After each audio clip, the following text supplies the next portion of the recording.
Selamat datang di channel Puskesmas Paripurna. Kali ini kita akan membahas tentang perbandingan kasus hipermetropia dan miopia. Hipermetropia. 1. Pengertian, definisi.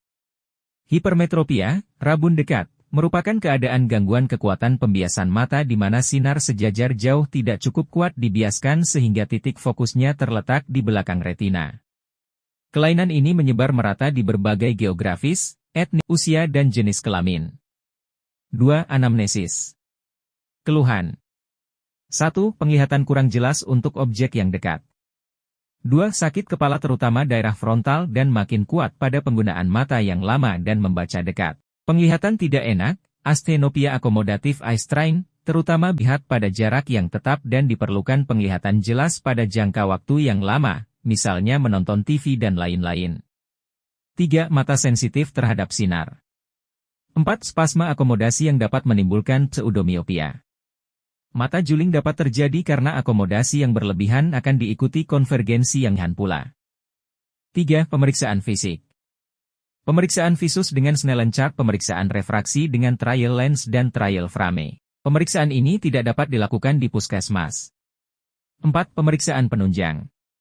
Tidak diperlukan. 5. Kriteria diagnosis. Diagnosis. Penegakan diagnosis dengan anamnesis dan pemeriksaan refraksi. 6. Diagnosis kerja. Hipermetropia. 7. Diagnosis banding. 8. Penata laksanaan. Koreksi dengan lensa sferis positif terkuat yang menghasilkan tajam penglihatan terbaik. 9. Edukasi. Memberitahu keluarga jika penyakit ini harus dikoreksi dengan bantuan kacamata. Karena jika tidak, maka mata akan berakomodasi terus-menerus dan menyebabkan komplikasi. 10. Kriteria rujukan. Rujukan dilakukan jika timbul komplikasi. Komplikasi. 1. Esotropia atau juling ke dalam terjadi akibat pasien selamanya melakukan akomodasi. 2. Glaukoma sekunder terjadi akibat hipertrofi otot siliar pada badan siliar yang akan mempersempit sudut bilik mata. 3. Amblyopia. 11. Prognosis. 1. Ad vitam bonum. 2. Ad functionem bonum. 3. Ad sanationem bonum. 12. Referensi. Keputusan Menteri Kesehatan Republik Indonesia Nomor HK 0202 Menkes 514/2015 tentang panduan praktik klinis bagi dokter di fasilitas pelayanan kesehatan tingkat pertama. Miopia ringan. 1. Pengertian, definisi. Miopia ringan adalah kelainan refraksi di mana sinar sejajar yang masuk ke mata dalam keadaan istirahat, tanpa akomodasi, akan dibiaskan ke titik fokus di depan retina. 2. Anamnesis. Keluhan.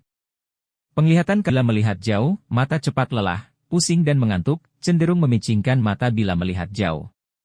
Tidak terdapat riwayat kelainan sistemik, seperti diabetes mellitus, hipertensi, serta buta senja. Faktor risiko. Genetik dan faktor lingkungan meliputi kebiasaan melihat, membaca dekat, kurangnya akses luar rumah, dan tingkat pendidikan yang lebih tinggi. 3. Pemeriksaan fisik. Pemeriksaan visus dengan Snellen chart. 4. Pemeriksaan penunjang. 5. Kriteria diagnosis.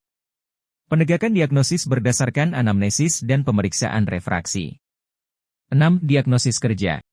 Miopia ringan. 7. Diagnosis banding. 8. Penata laksanaan. Koreksi dengan kacamata lensa sferis negatif terlemah yang menghasilkan tajam penglihatan terbaik. Dirujuk. 9. Edukasi. 1. Membaca dalam cahaya yang cukup dan tidak membaca jarak terlalu dekat.